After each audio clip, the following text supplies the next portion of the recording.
దావూద్ ఇబ్రహీం మృతి చెందాడా? Under world లీడర్కు heart attack వచ్చిందా? తీవ్రమైన గుండెపోటుతో దావూద్ ప్రాణాలు కోల్పోయాడా?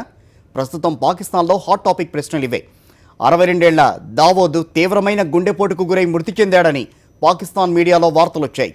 శుక్రవారం దావూద్కు హార్ట్ అటాక్ వచ్చిందని, వెంటనే అతన్ని కరాచీలోని ఆగాఖాన్ హాస్పిటల్లో చేర్చి చికిత్స అందించారని పాక్ లోకల్ మీడియా పేర్కొంది. అయితే చికిత్స పొందుతూనే దావూద్ మృతి చెందాడని పాక్ మీడియా వెల్లడించింది.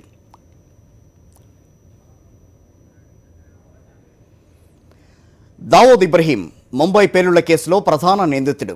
257 మందిని పొట్టనబెట్టుకున్న ఈ మారణ హోమానికి ప్రధాన బాధ్యుడైన దావూద్ గత కొంతకాలంగా పాకిస్తాన్లోనే తలదాచుకుంటున్నాడు. కరాచీలోని దావూద్ ఇంటి చిరునామాలు, అతడి ఫోన్ వివరాలను కూడా భారత నిఘా వర్గాలు పక్కాగా గుర్తించాయి. అయితే పటిష్టమైన భద్రత మధ్య ఉండే దావూద్ ఎప్పుడో గానీ బయటకు రావడం లేదని ఐబీ వర్గాల సమాచారం. చివరిసారి ఈ నెల 19న కరాచీలోని తన అల్లుడి ఇంట్లో జరిగిన విందులో దావూద్ బయటి ప్రపంచానికి కనిపించాడని నిఘా వర్గాల సమాచారం. ఆ తర్వాత దావూద్ పెద్దగా కనిపించలేదు. అయితే ఈ మధ్యకాలంలోనే దావూద్ తీవ్ర అనారోగ్యం పాలయ్యాడని, హార్ట్ అటాక్ కూడా వచ్చిందని పాక్ లోకల్ మీడియా అంటోంది.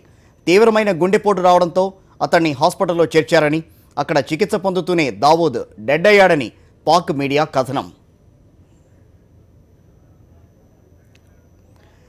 ఇదిలా ఉంటే దావూద్ మరణ వార్తలను అతడి సన్నిహితులు తోసిపుచ్చారు. దావూద్ నిక్షేపంగా ఉన్నాడని, ఎలాంటి ప్రాణాపాయం లేదని దావూద్ సన్నిహితుడు చోటా షకీల్ తేల్చి చెప్పాడు.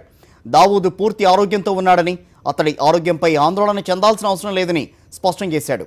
తాజాగా ఈ నెల 19న కరాచీలో జరిగిన మేనల్లుడి డిన్నర్ కార్యక్రమంలో దావూద్ చురుగ్గా పాల్గొన్నాడని చోటా షకీల్ వివరించాడు.